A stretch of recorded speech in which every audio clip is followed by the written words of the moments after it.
Assalamualaikum. Waalaikumsalam warahmatullahi wabarakatuh.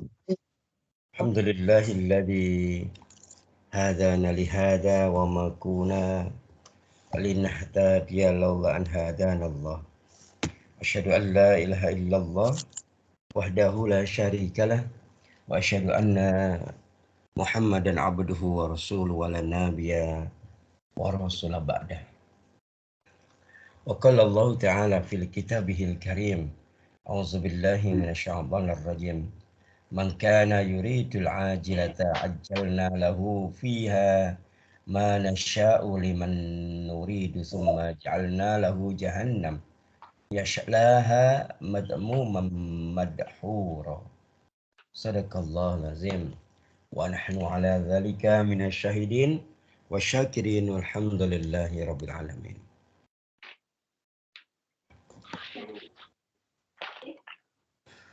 Para santri yang mulia, mari kita awali kajian kita di pagi yang cerah ini, di pagi yang mengembirakan ini, dengan bersama-sama membaca basmalah.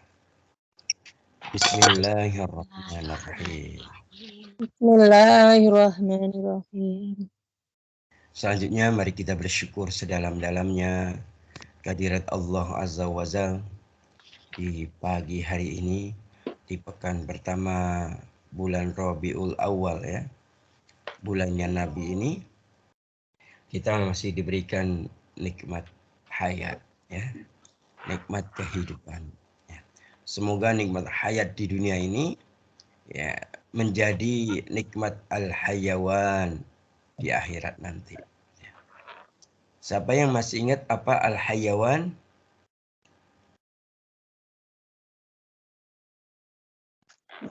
Oke. Baik, Ustaz mengingatkan kembali, al-hayawan adalah artinya sama dengan al-hayat gitu ya.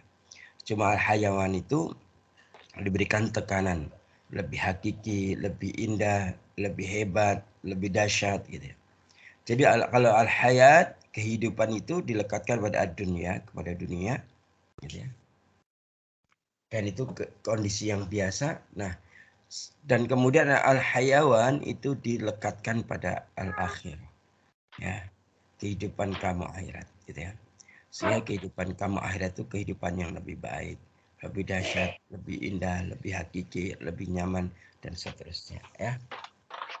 Kita bersyukur kepada Allah pula, hari ini kita masih dikumpulkan oleh Allah, dikumpulkan dalam kebaikan, dikumpulkan dalam rangka bersama-sama ingin meraih ridho dan keberkahan dari Allah Subhanahu wa taala.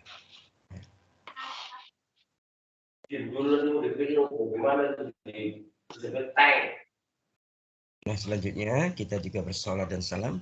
Allahumma sholli wa sallim ala nabiyyina Muhammad.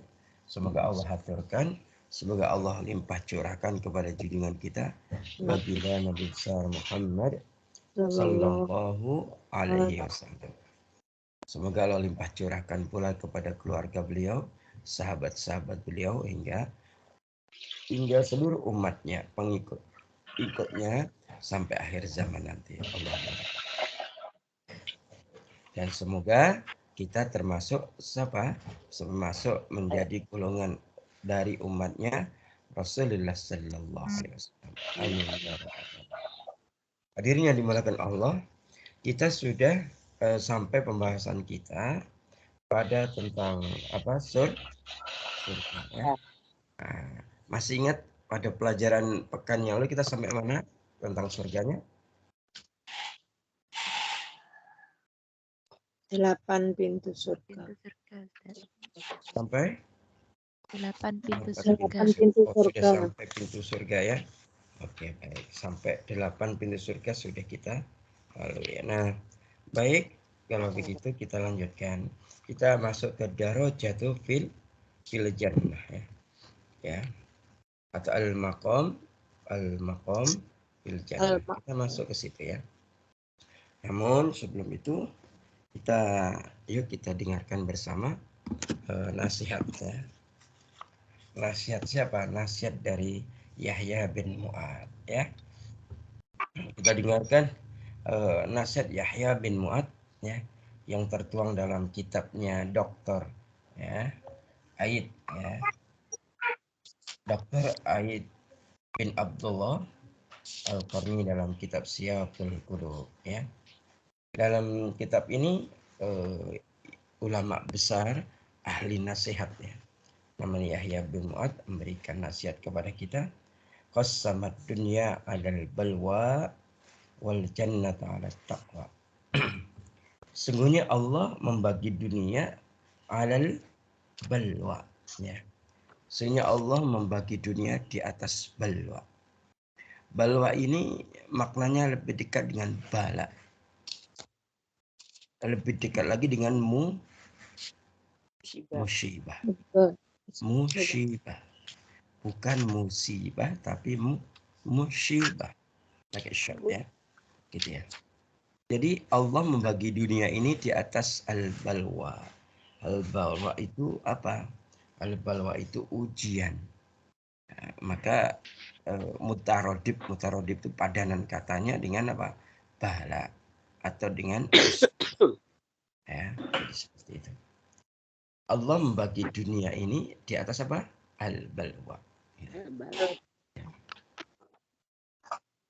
Wal jannata 'ala taqwa. Kemudian Allah membagi surga, di atas at-taqwa, di atas ketakwaan.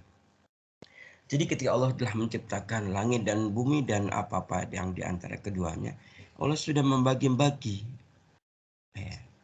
Di antara tadi dunia, Allah membagi dunia itu, Allah ciptakan dibangun di atas apa? Al-Bawa. Al-balwa. Nah, gitu ya. Jadi kalau kita kok hari ini masih pengen hidup di dunia, kok kemudian mendapatkan ujian, mendapatkan musibah, kira-kira gimana? Itu wajar atau kita mendapatkan nasib buruk? Wajar. Wajar. Kenapa? Karena memang Allah apa? Qassamad dunya 'alal bal. Artinya perkara yang di situ menyangkut ujian atau musibah ya, itu kalau konteks dunia itu wajar, biasa. Karena memang Allah menciptakan di atas balwa. Sedangkan kemudian kalau kita menginginkan masuk surga, maka ketika kita ingin masuk surga, maka harus apa? Dilandasi dengan apa? Al-Taqwa. Al-taqwa, at-taqwa, wal jannata 'alat taqwa. Kita tidak akan bisa masuk surga kalau tidak dengan Ketakwaan. Ya, Ustaz lanjutkan ya.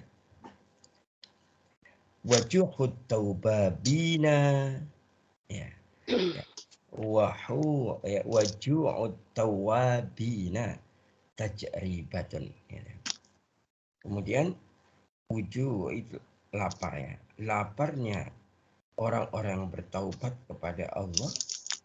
Laparnya orang-orang yang bertaubat kepada Allah sebagai apa? Tajribatun. Apa tajribatun? Sebagai cobaan ya, sebagai cobaan dari Allah kepadanya. Laparnya orang-orang bertaubat. Salah satunya dimaknai dengan ketika seorang itu apa? Rezekinya sedikit. Ternyata tertutupnya pintu-pintu rezeki itu karena apa? Dosa. Karena sebab dominan tertutupnya pintu rezeki, kita sulit dengan rezeki di dunia ini. Kenapa? Karena apa? Kita kurang bersyukur. Nah, setelah itu karena apa? Karena kita melakukan dosa dan kemaksiatan. Ya. Kalau kita melakukan dosa dan kemaksiatan, maka itu menjadi hijab dari rahmatnya Allah, sehingga rezeki nggak mungkin jatuh ke tangan kita. Maka ketika kemudian dia kok rezekinya sedikit, segera apa? Segera bertaubat kepada Allah. Karena ketika dia bertaubat, maka Allah akan apa? Akan memberikan rezeki dari jalan yang nggak disangka-sangka. Allah akan buka pintu rezeki dari berbagai arah.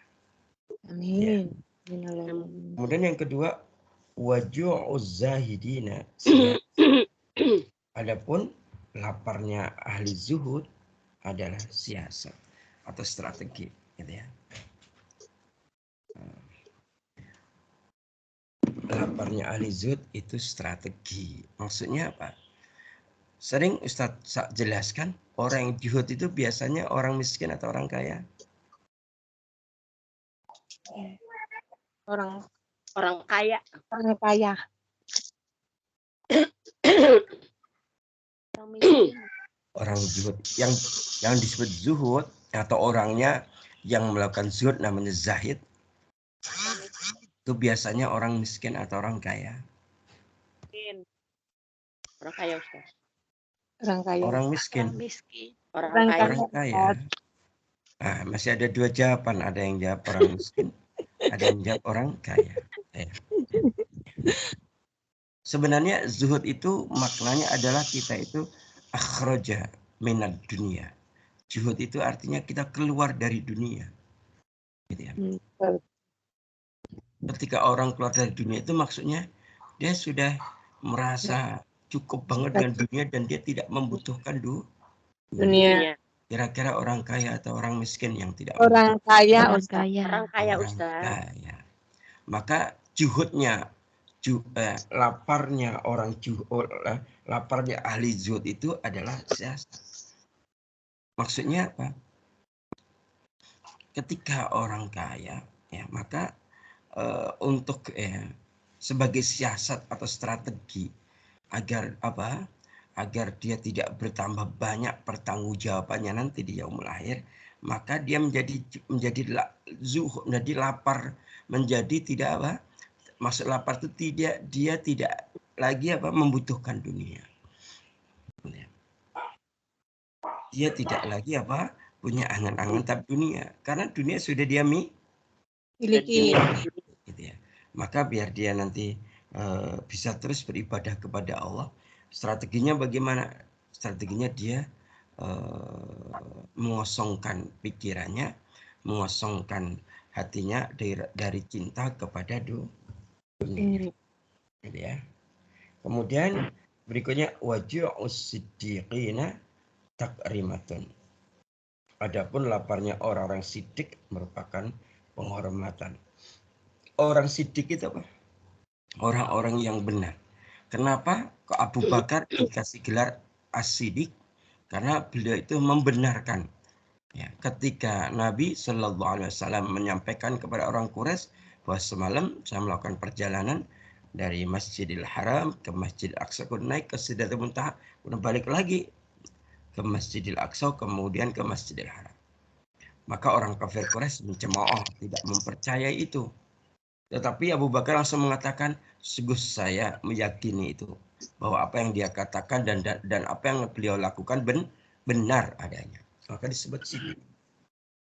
Maka laparnya orang-orang siddiq itu penghormatan. Maksudnya apa? Orang-orang yang benar, maka dia itu mempunyai motivasi, ya, berbeda dengan orang lain. Gitu. Kalau orang lain itu mendasarkan hawa nafsu, maka siddiq, orang siddiq ini berusaha melakukan perbuatan mendasarkan kepada apa? Mendasarkan kepada syariat Allah, mendasarkan kepada ketentuan Allah, gitu ya. Gitu ya. Oleh karena itu hadirin yang dimulakan Allah, sudah jelas bahwa ketika kita menghadirkan Allah di hati kita, apa yang terjadi? Ya akhirnya apa? Ya ini, Allah kalau sudah di hati kita, pasti kita akan melahirkan ketenangan. Man aqama qalbahu indallah sakana, gitu ya. Barang siapa yang menempatkan hatinya di sisi Allah, maka dia akan sakana. Sakana itu sakinah, yaitu akan melahirkan ketenangan. Waman arsalahu finnas, ya, ittoroba. Ada orang yang melepaskannya di antara manusia, maka dia akan mengalami kebingungan. Kalau dia menempatkan hatinya di sisi makhluk, di sisi manusia, maka dia akan tersesat, dia akan bingung. Ya, gitu ya. Akan kebingungan. Maka bagaimana agar kita menjadi ahli akhirat? Bagaimana caranya menjadi ahli akhirat? Maka ada 3 hal yang harus kita lakukan agar kita menjadi ahli akhirat. Ya. Kalau dalam ahli akhirat itu dalam makna apa tadi? Bahwa al-jannah wal jannah, ya, Allah itu membagi surga apa? Ala taqwa, di atas ketakwaan. Ya. Adapun biar kita itu memiliki biar kita itu termasuk menjadi hamba yang dikategorikan, digolongkan, dikelompokkan, ya. Orang yang memiliki masa depan kamu akhirat yang lebih baik, maka ada 3 hal. Perhatikan, tawalladal khaufu fi qalbi min salasi khisal. Ada 3 hal. Ada 3 hal.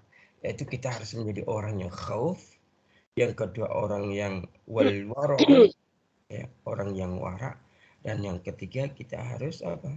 Menjadi orang yang apa? Memiliki ma'rifat. Ya. Ya, wa tamamul ma'rifat. Ma'rifat yang sempurna. Ya, nah, sekarang di sini dijelaskan bagaimana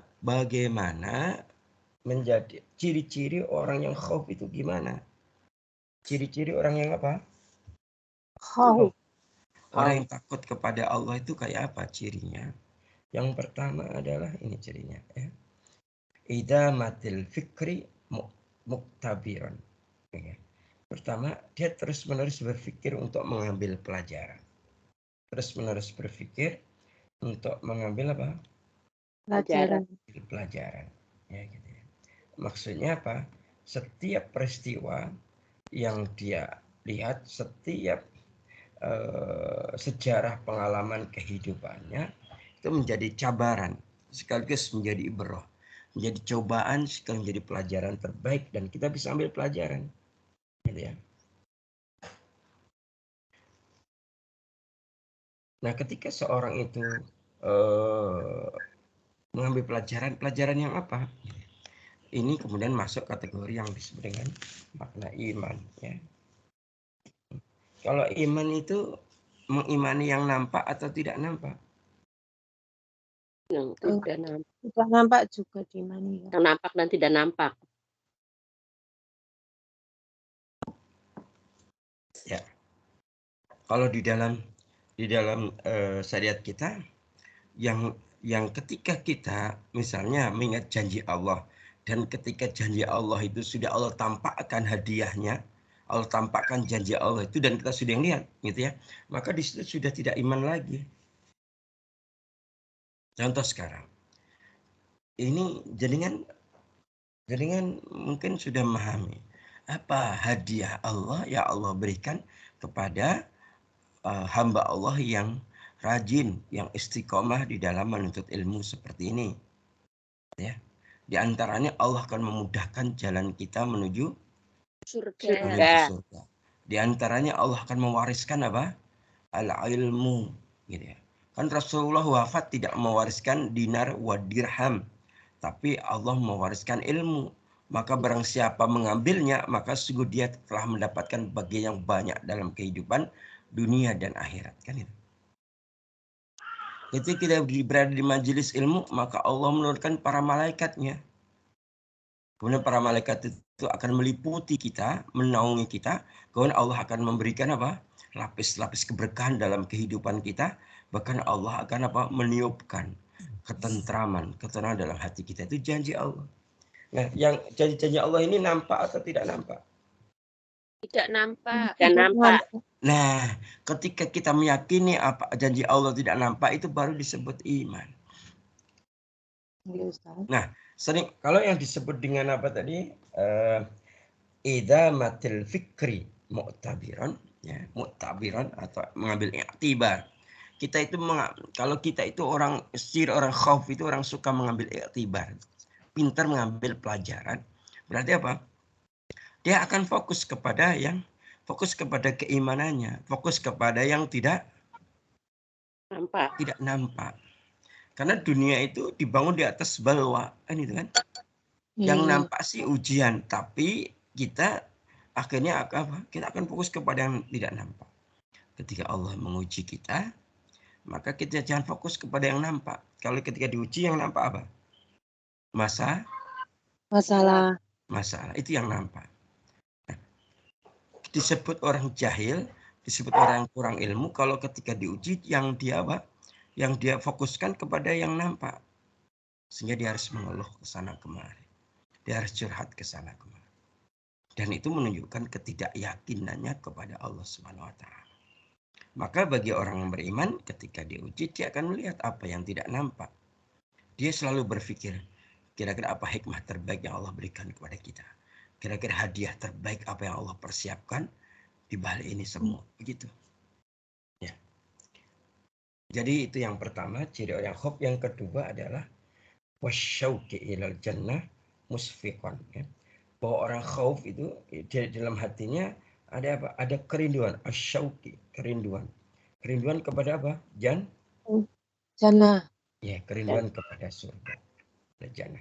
Wasyauqi ilal jannah musfiqan. Musfiqan itu yang kita inginkan. Jadi orang takut kepada Allah itu bukan malah menjauhi surga. Orang takut kepada Allah itu karena saking rindunya kepada surga yang dia inginkan.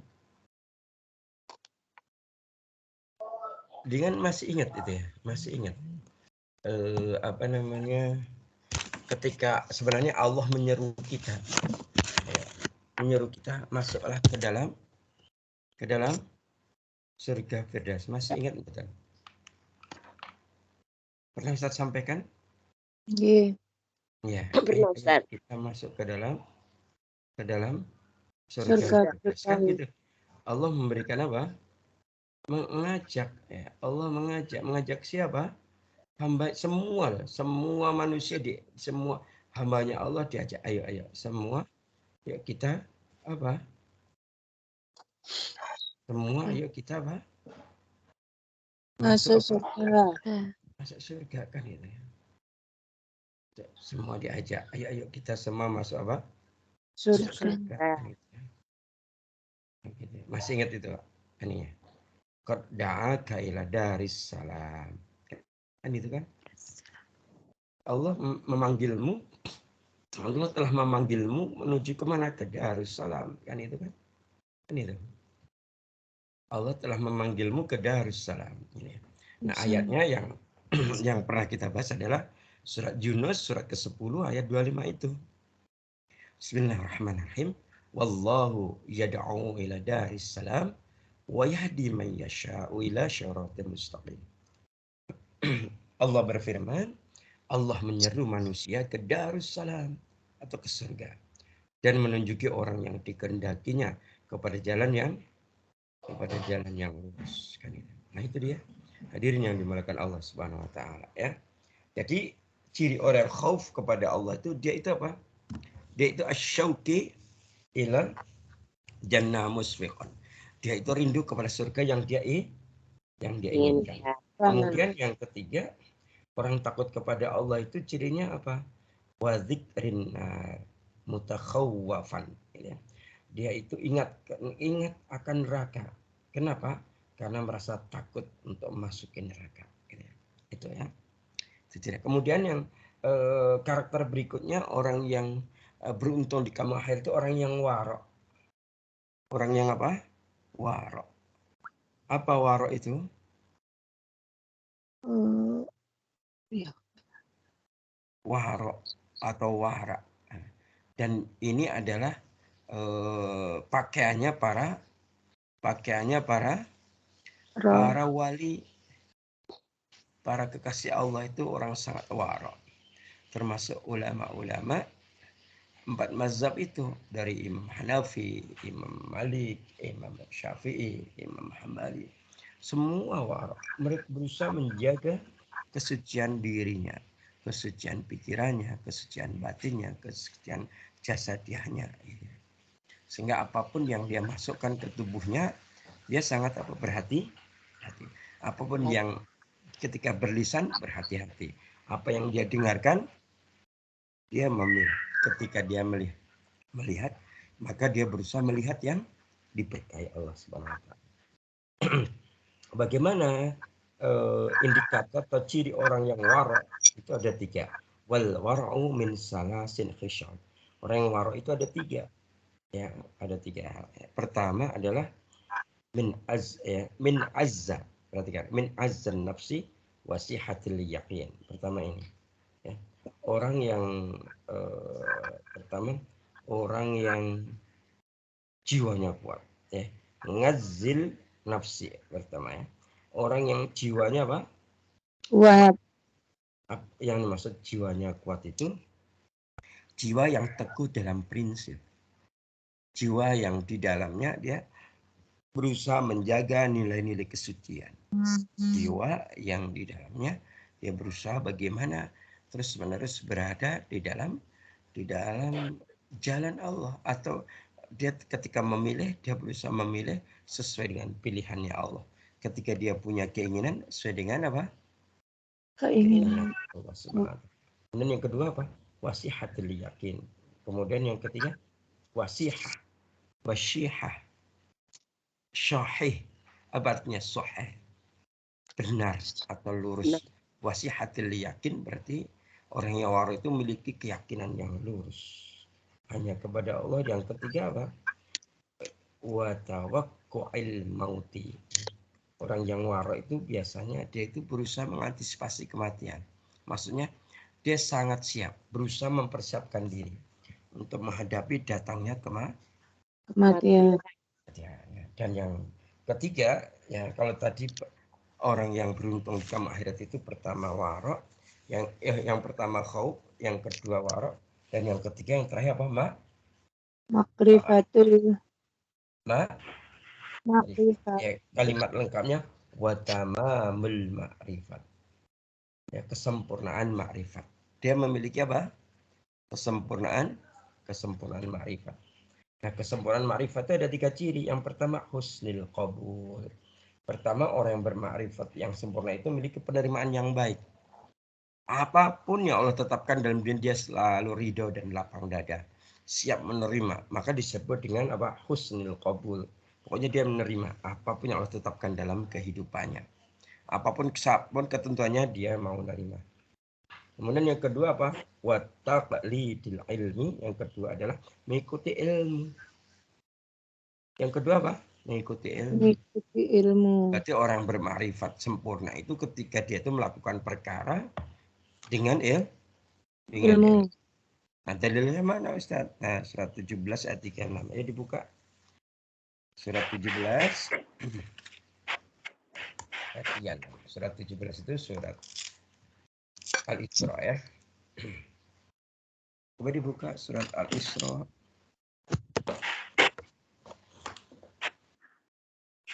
Atau surat Bani Israel ayat 36. Oke, ketemu langsung dibaca, yang lainnya menyimak.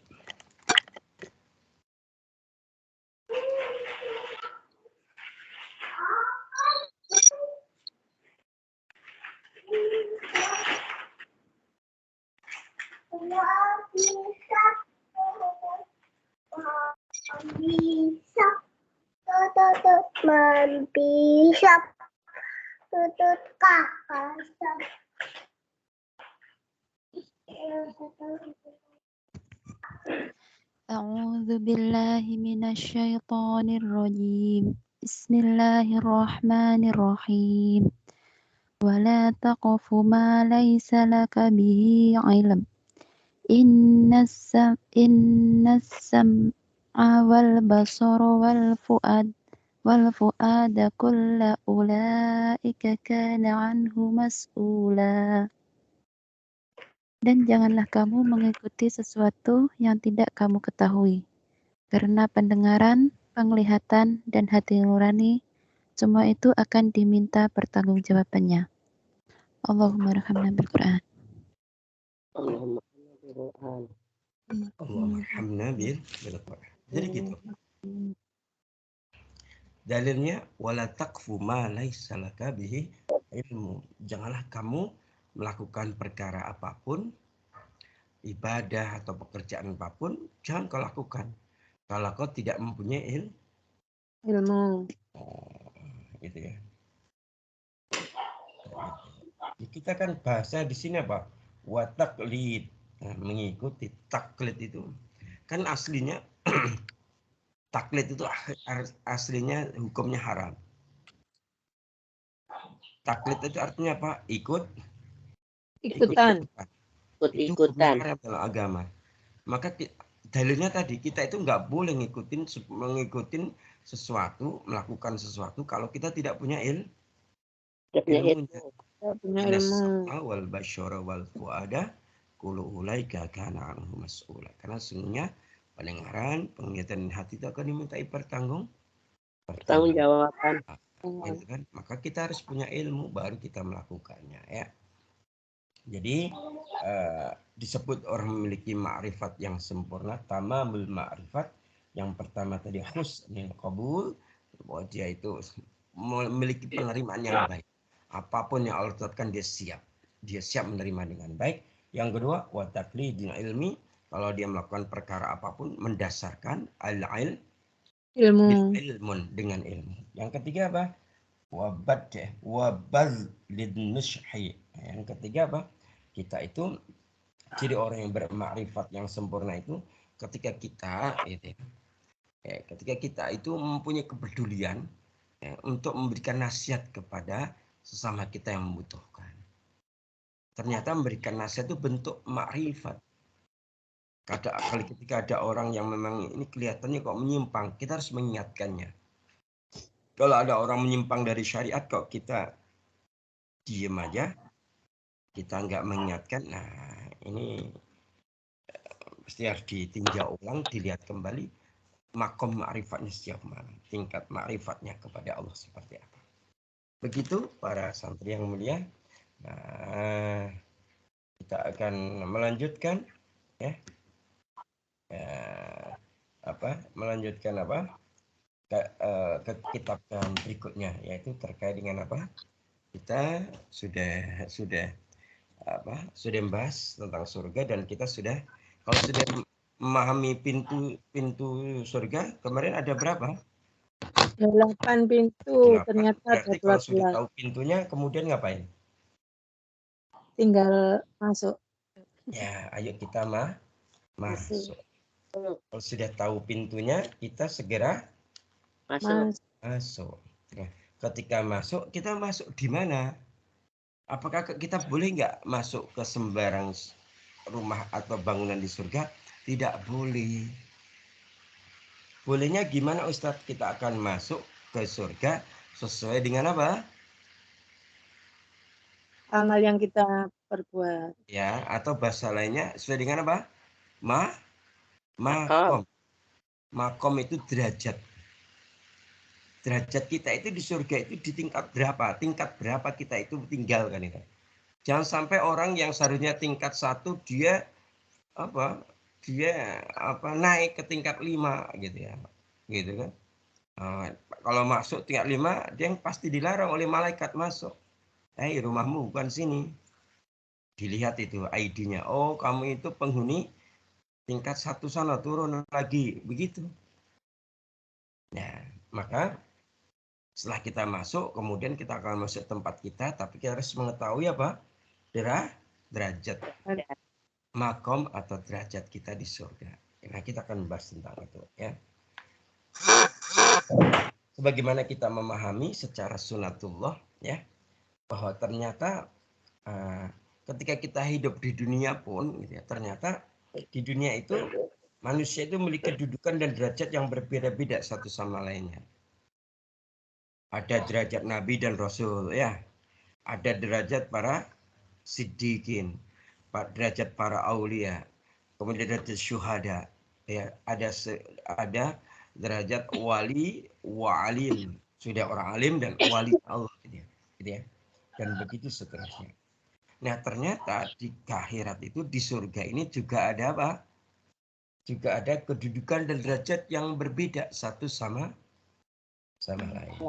Tentunya ketika perbedaan di dunia itu kadang ditentukan oleh apa? faktor apa? Materi dan nilai-nilai duniawi. Sedangkan kalau di kamu akhirat tidak, tingkatan-tingkatannya itu ya, golongan-golongannya itu sesuai dengan apa? Sesuai dengan amalnya. Kalau Rasulullah Shallallahu Alaihi Wasallam ya, bersabda ya dalam hadis ya, hadis riwayat ini ya, riwayat Bukhari ya. Rasulullah Shallallahu Alaihi Wasallam bersabda, bagaimana sabdanya Rasulullah? Inna fil jannati mi'ah darajah. Gitu ya. Sungguhnya di surga itu terdapat mi'ah darajah. Mi'ah itu, mi'ata itu.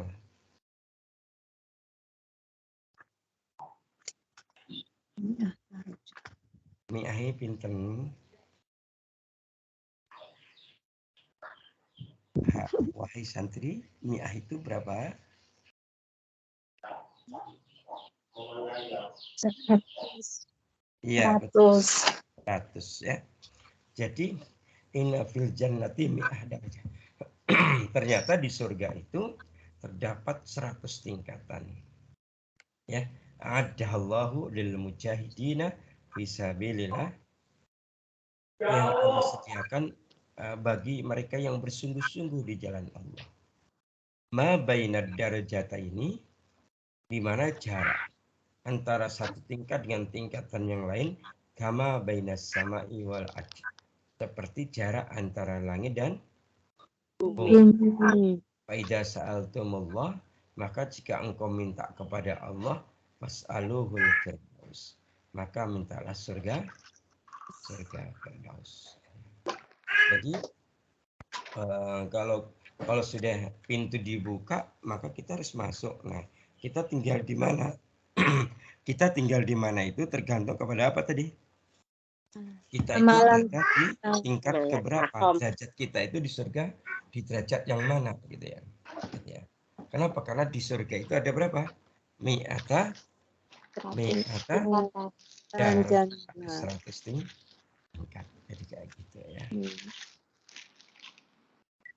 Adapun orang-orang yang beramal soleh, maka dia akan memperoleh tempat-tempat yang tinggi, gitu kan ya. Coba dibuka surat Toha ayat 75. Ustaz, suaranya kok kemeruwek kecil. Oke, baik. Sekarang dibuka surat Toha, surat ke-20 ayat 75. Silakan.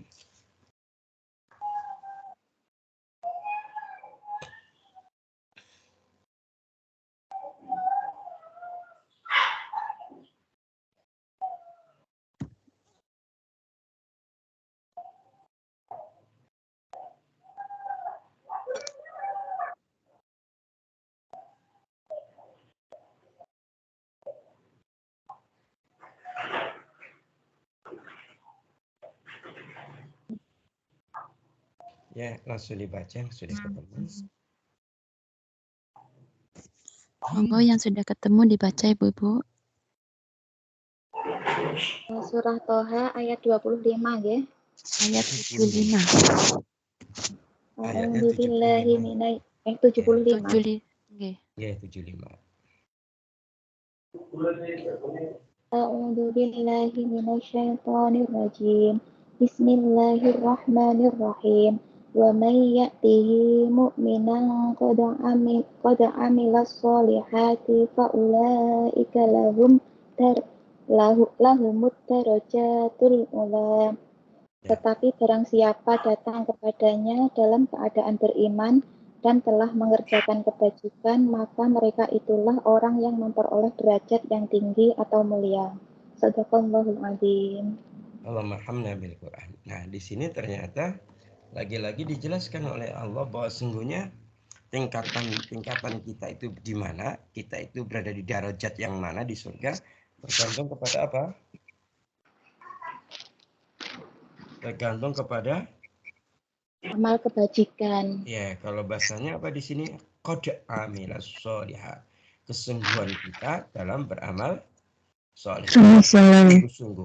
Kalau kita bersungguh-sungguh dalam amal soleh, nanti kita akan gimana? Lahumul darajatul ula. Kita akan berada di derajat-derajat yang tinggi di surga. Tinggi. Ya gitu ya.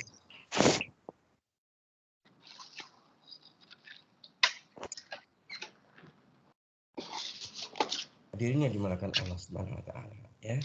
Jadi dari sini jelas bahwa Allah memang ini menetapkan perbedaan kedudukan hamba-hambanya. Ya. Bahkan sampai juga para nabi maupun umatnya masing-masing gitu ya.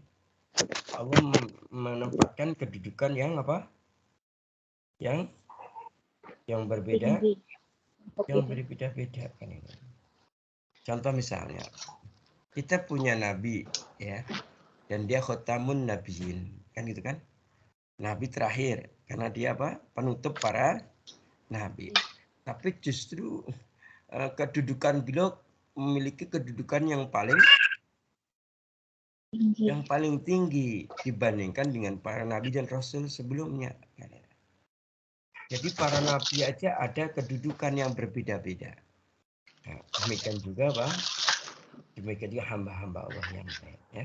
Nanti bisa dibaca di rumah ya, bisa dicatat hal ini ya, tentang perbedaan kedudukan ini. Ada surat An-Nisa surat keempat ayat 95 sampai 96. Kemudian ada surat Taubah surat ke-9 ayat 19 sampai 21 ya. Kemudian juga ada surat Al-Hadid surat 57 ayat 10 ya. Ya. Itu mungkin beberapa dalil yang menguatkan bahwa memang kita itu akan dibagi berdasarkan dibagi di berada di darajat atau kedudukan yang mana berdasarkan amal kita masing-masing. Bahkan kita perlu paham tentang tempat tertinggi di surga.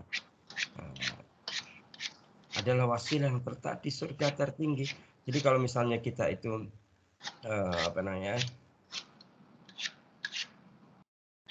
berada di berada di surga dan kemudian kita ditetapkan oleh Allah misalnya berada di surga yang tertinggi, gitu, maka ternyata tidak bisa.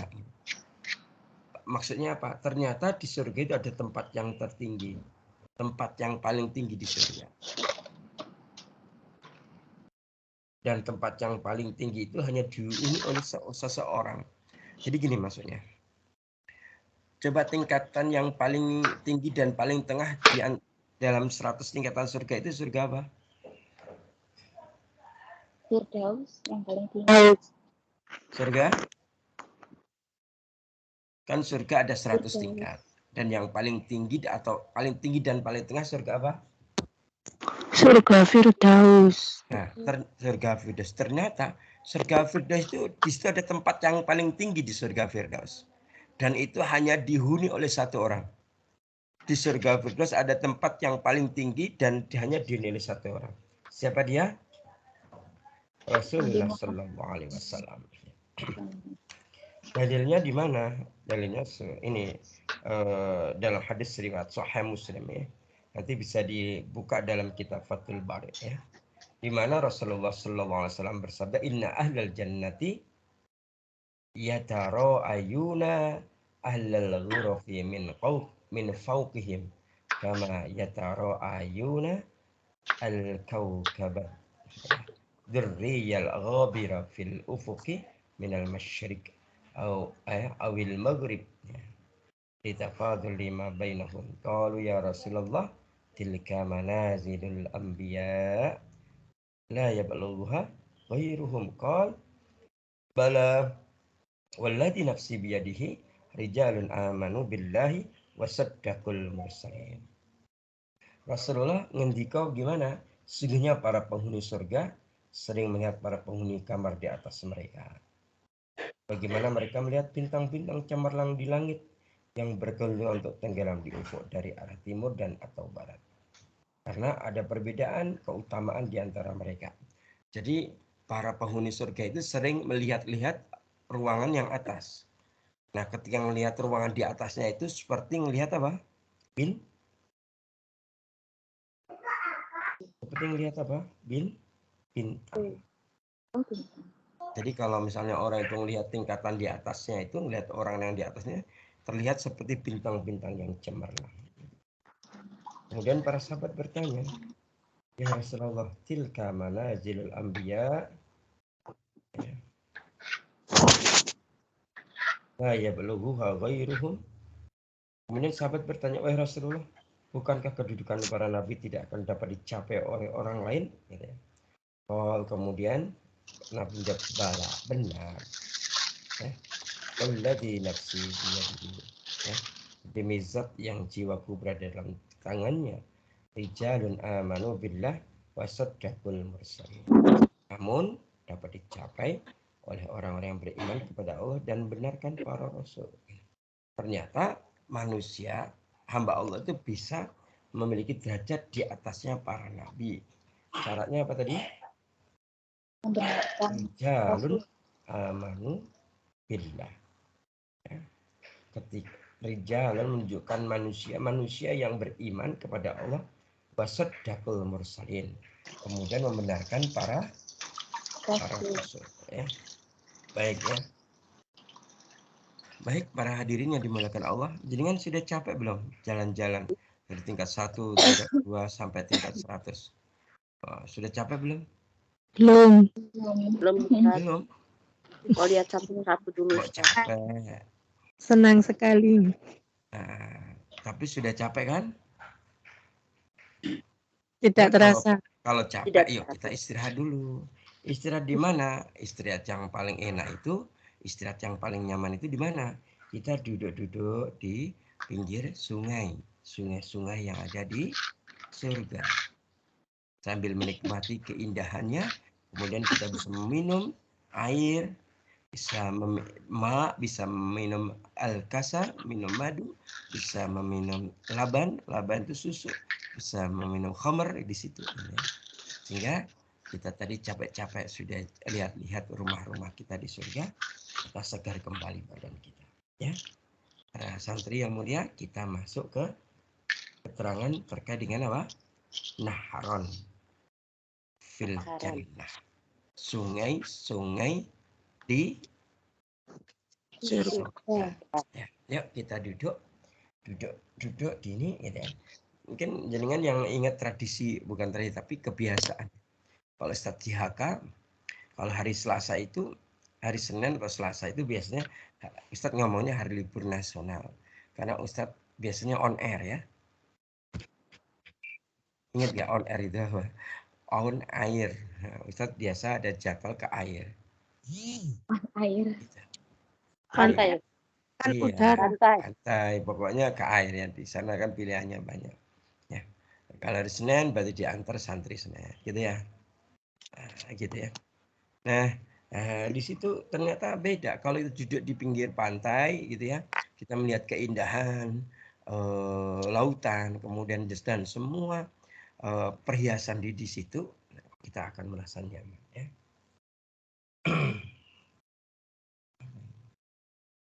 Baik hadirin yang dimuliakan Allah Subhanahu wa taala.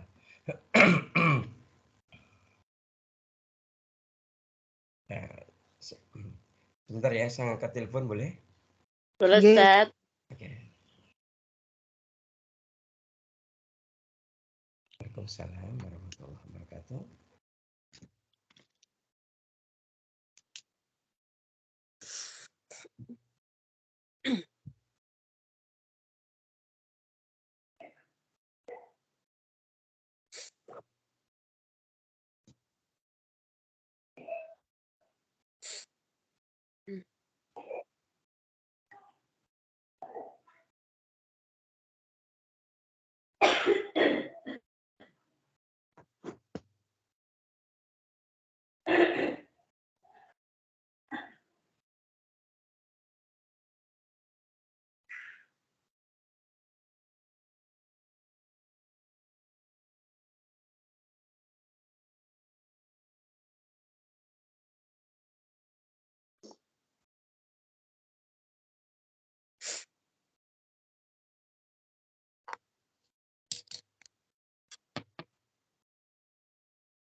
kok ada suaranya ya?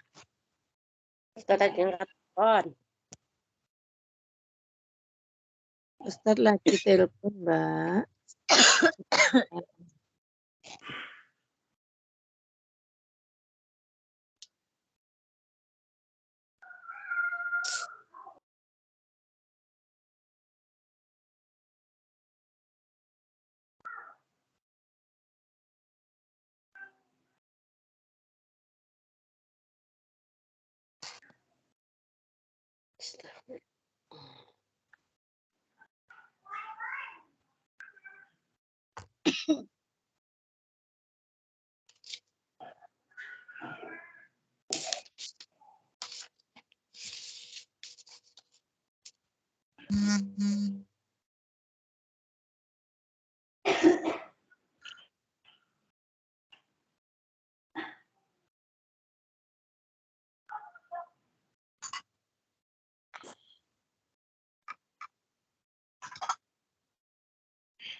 Baik, para santri sekalian, sekali lagi mohon maaf. Ini barusan Ustaz di telepon ini. Jadi ada seorang profesor ingin mengembangkan rumah sakit holistik, gitu ya. Rumah sakit holistik di seluruh Indonesia. Ya, berarti kan dia perlu ini ya, bahasanya dia perlu ada seorang direktur SDM namanya gitu ya, yang nanti akan menangani edukasi di seluruh Indonesia. Nah, dia memberikan tawaran ke Ustadz gitu. Alhamdulillah. Iya gitu ya. Nah, nanti akan melibatkan kalian gitu ya, terkait dengan Tibbun Nabawi ini. Kan holistik itu kan Tibbun Nabawi banget. Nah, kalau ini beberapa profesor di sini. Baik, kita lanjutkan saja ke mana? Ke sungai. Mohon maaf, waktunya Ustadz sudah habis ya. Gak terasa ya Ustaz. Ya Allah. Ya sudah, kalau gitu kita bahas sedikit tentang sungai. Iya Ustaz. Jadi sudah sangat jelas bagi kita bersama bahwa ternyata salah satu di antara gambaran keindahan surga itu ketika Allah memberikan apa? Gambaran mengenai adanya sungai-sungai surga yang sangat indah dan menawan. Gitu kan ya? Kalau dalam bahasa Quran misalnya Bismillahirrahmanirrahim, wa basyiril ladzina amanu wa amilus solihati anna lahum jannatin tajri min tahtihal anhar. Gini ya. Dan berikan kabar gembira kepada orang-orang yang beriman dan beramal soleh bahwa bagi mereka Allah akan berikan apa? Surga-surga yang mengalir sungai-sungai di bawahnya, gitu ya. Nah, sungai-sungai di surga itu sungainya sangat jernih, yang airnya mengalir, gitu ya. Gitu ya. Jadi sungai di surga itu sungai yang airnya tidak pernah diam, terus mengalir. Kalau nahron min laban, kalau sungai susu gimana? Ya tetap mengalir. Kalau naharon min kasal, kalau sungai madu gimana? Airnya gimana? Mengalir. Kalau ini naharon min khamar, Mengalir. ya, khamarnya mengalir. Jadi sungguh sungai yang di surga itu adalah sesuatu yang pasti dan terus mengalir dan tak pernah berhenti. Dan sungai di surga itu letaknya di mana? Di bawah ghuraf. Tahu ghuraf nggak? Jangan tahu ghuraf? Belum. Ustaz mau nanya, jangan pernah menikah, Tireng? Pernah Ustaz. Nah, jangan pernah nggak dirayakan waktu menikah itu? Pernah nggak walid matu urus ngundang banyak orang gitu? Pernah. Nah, ini kan kalau pas kayak acara walimatul urus atau resepsi duduknya di mana? Pelaminan. Nah, itu. Nah, yang namanya pelaminan itu bahasa Arabnya ghuraf. Oh, biasa. Jadi hampir semua ya tempat-tempat duduk di surga itu ibaratnya rasanya seperti tempat duduknya pengantin. Itu di sana itu. Nah, di bawahnya mengalir sungai-sungai surga. Jadi kalau orang penduduk surga duduk di ghuraf, di pelaminannya gitu ya. Jadi kan di surga itu kita itu atau seperti apa?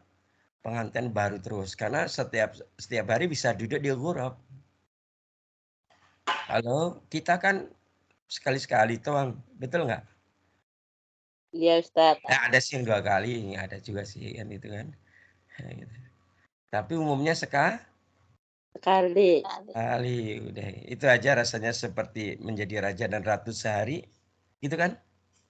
Nah, ketika kita duduk di situ, ada sungai yang mengalir di bawahnya. Pasti rasanya sudah nikmatnya duduk di ghuraf, ditambah lagi dengan apa?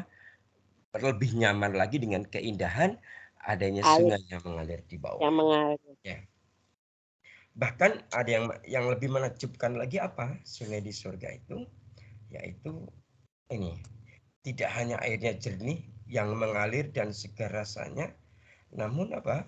Di surga itu tidak hanya air, tapi tadi ada sungai madu. Jadi alirannya madu. Ada sungai khamar. Gimana kalau sungai khamar kalau orang minum tidak memabukkan. Sungai susu yang segar. Orang yang minum tidak khawatir kegemukan.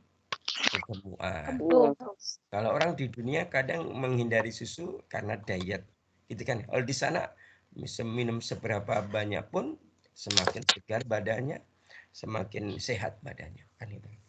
Gitu. Kemudian di surga itu airnya tidak pernah berubah rasanya. Tidak seperti di dunia. Kalau air di dunia itu, ya air di sungai dunia itu kadang berubah seiring dengan perubahan iklim atau kondisi alam. Ya. Kemudian sungai-sungai surga memancar dari bagian atas surga. Nah, kemudian mengalir di bawah menuju semua tingkat di surga. Persis seperti yang pernah Ustaz sampaikan ya, bahwa ketika bicara tentang surga Firdaus apa? Faida sa'altumullahu fas'aluhul Firdaus. Kan gitu sabdanya. Rasulullah bersabda, jika engkau meminta, mintalah kepada Allah surga Firdaus. Surga Firdaus itu apa? Fa innahu, sungguhnya surga Firdaus itu ausatul jannah. Ya, bagian yang paling tengah di surga, wa'ala, dan yang paling tinggi, wa'ala jannah. Ya. Kemudian urahu fauqahu, gitu ya. Perhatikan bahasanya, urahu fauqahu arsyir rahman. Di mana surga Firdaus itu tepat di bawahnya arsy Allah, gitu ya. Ya. Jadi mohon maaf, fauqa itu di atas. Berarti surga Firdaus di atasnya pas ada arsy Allah, singgasananya Allah. Wa minhu, ya, dan dari surga Firdaus itu tafajjaru anharul jannah. Kemudian dari surga Firdaus itu mengalir sungai-sungai surga. Nah, di surga itu ada mata air yang disebut dengan salsabila. Mata air salsabila.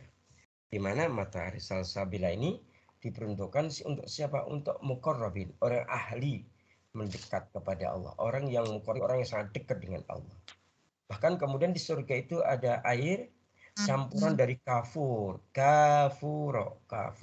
kemudian juga campuran dari zanzabilan. Ya. Nah, kafur ini kalau diistilahkan dalam kita di surga itu ada minuman dingin. Minuman dingin yang aromanya wangi disebut kafur. Tapi ada minuman hangat yang beraroma segar disebut dengan zanzabilan. Insyaallah. Jadi ada minuman dingin kafur, ada minuman hangat zanzabilan, atau kalau bahasa kita apa zanzabilan itu? Jahe. Ya. Jahe.